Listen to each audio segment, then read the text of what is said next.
ଦେଖନ୍ତୁ ଏ ସରକାରର କିଏ କେତେବେଳେ କ'ଣ କହୁଛି ସେ ତାଳମେଳ ନାହିଁ। ଆଜି ମୁଖ୍ୟମନ୍ତ୍ରୀଙ୍କର ଏ ବାବଦରେ ବିବୃତ୍ତି ଦେବାର ଥିଲା, ତାଙ୍କ ବିଭାଗୀୟ ପ୍ରଶ୍ନଟି କରାଯାଇଥିଲା, କିନ୍ତୁ ସିଏ ଯେଉଁ ବିଭାଗୀୟ ମନ୍ତ୍ରୀଙ୍କୁ ଦେଲେ ଦାୟିତ୍ୱ, ମାନ୍ୟବର ମନ୍ତ୍ରୀ ଯେଉଁ ତଥ୍ୟ ଦେଲେ, ଆମ ପାଖରେ ଯେଉଁ ତଥ୍ୟ ଆମେ ମନ୍ତ୍ରୀଙ୍କ ଠାରୁ ହାସଲ କରିଛୁ, ସେ ତଥ୍ୟ ଏ ତଥ୍ୟ ଭିତରେ କିଛି ତାଳମେଳ ରହୁନାହିଁ ଏବଂ ଅତୀତରେ ବି ମଧ୍ୟ ବହୁତ ନଜିର ରହିଛି।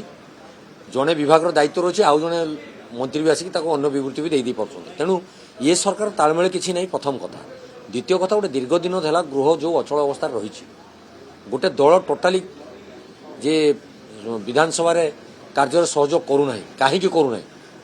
ଏ ଗୋଟେ ସମ୍ବେଦନଶୀଳ ଘଟଣା ଉପରେ ଆମର ଲଢ଼େଇ ଚାଲିଛି ଯେ ନାରୀମାନଙ୍କ ସୁରକ୍ଷାକୁ ଏକଦମ ପ୍ରାଧାନ୍ୟ ଦିଆଯାଇଛି, କିନ୍ତୁ ଏ ସରକାର ତାକୁ କର୍ଣ୍ଣପାତ କରୁନାହାନ୍ତି।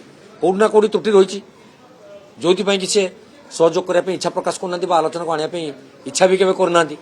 ତେଣୁ ସେ ବାବଦରେ ଯେତେବେଳେ ଆଜି ଏଡଜୋର୍ନରେ ଆମର କଂଗ୍ରେସ ଏ ଦାବି ଉଠାଇଥିଲା, ସେତେବେଳେ ସରକାର ବିଭିନ୍ନ ଆଳ କରି ଖସିଯିବା ପାଇଁ ଚେଷ୍ଟା କରୁଥିଲେ। ଯଦି ନାରୀମାନଙ୍କ କଥା ସମ୍ବେଦନଶୀଳ ଘଟଣା ନୁହେଁ, ଏଟା ଯଦି ଭିତ୍ତିହୀନ ତଥ୍ୟ, ଦିନ ଦ୍ୱିପହରେ ନାବାଳିକାମାନେ ଅତ୍ୟାଚାରର ଶିକାର ହେଉଛନ୍ତି, ଛାତ୍ରୀମାନେ ଆବାସିକ ବିଦ୍ୟାଳୟରେ ପିଲା ପ୍ରସବ କରୁଛନ୍ତି, ତାହେଲେ ଏ ସରକାର କ'ଣ ଗୁରୁ ଦାୟିତ୍ୱ ରହିଛି ସମୟ କହିବ ଏବଂ ଜନସାଧାରଣ ତାର ବିଚାର କରିବେ। ଭଦ୍ରକ ଜିଲ୍ଲାରେ ପାନୀୟ ଜଳର ବହୁତ ସମସ୍ୟା ରହିଛି ଏବଂ ମେଗା ପ୍ରକଳ୍ପ ନାଁରେ ଯେଉଁ ଯୋଜନା ଚାଲିଛି, ସେଟା ଯୋଜନା ନୁହେଁ, ଏଟା ହରିଲୋଡ ଯୋଜନା। ଆମେ ଶୁଣୁଥିଲୁ ଏଠି ତଥ୍ୟରେ 92% ପେମେଣ୍ଟ ତାର ହେଇଯାଇଛି, କିନ୍ତୁ କାମ 30% ହେଇନାହିଁ ଏପର୍ଯ୍ୟନ୍ତ।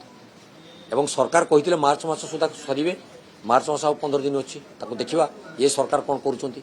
ଏ ସରକାର ସେଇ କାଗଜ କଲମର କପି ପେଷ୍ଟ ସରକାର ରହିବେ କି ପ୍ରକୃତରେ କାର୍ଯ୍ୟକ୍ରମକୁ ଆଣି ଲୋକମାନଙ୍କ ପାଖରେ ଥୋଇବେ, ଦେଖିବା ଦରକାର। ଏଇ ଯେଉଁ ବର୍ତ୍ତମାନ ସମୟ ଆସିଗଲା ଆପଣଙ୍କର ଓଡ଼ିଆ ମାସରେ ଆମର ଯେଉଁ କହନ୍ତି ବୈଶାଖ ଜ୍ୟେଷ୍ଠ ମାସ, ଇଏ ତ ଜଳକଷ୍ଟର ମାସ ନା। ତେଣୁ ଏ ସମୟରେ ଉପକୂଳବର୍ତ୍ତୀ ଅଞ୍ଚଳଗୁଡ଼ିକରେ ପ୍ରାୟ ଅଞ୍ଚଳ ଲବଣାକ୍ତ ହୋଇଯିବ, ପାଣି ଟ୍ୟୁବଲ୍ ପାଣି ଗୁଡ଼ିକ ଲବଣାକ୍ତ ହୋଇଯିବ। ତେଣୁ ତାକୁ ବର୍ତ୍ତମାନ ସରକାର ନୂତନ ଟ୍ୟୁବଲ୍ ଦେବାର ବ୍ୟବସ୍ଥା ବି କରୁନାହାନ୍ତି।